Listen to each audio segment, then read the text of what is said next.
Alright guys, we're going to get some chrono data for the Jesse James rifle ammunition.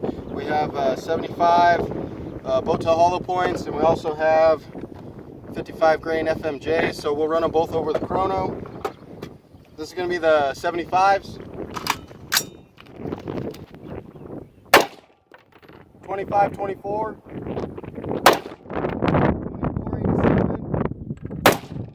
2401, 2393,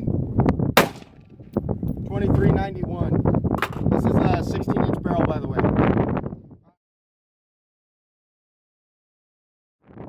Alright, 55s,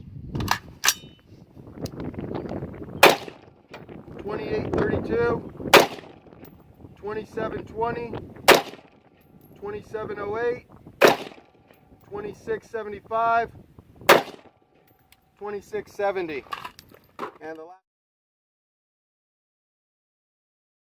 and the last load we'll show, just it's been my go-to, the PMC 223.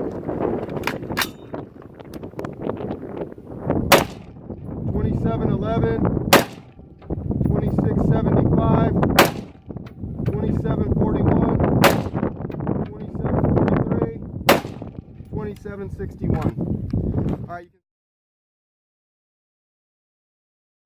Alright, you can see they all cycle. This is a JP low mass operating system. Everything cycled fine. The barrel's a stretch 16 intermediate length gas. Yeah, those are the numbers.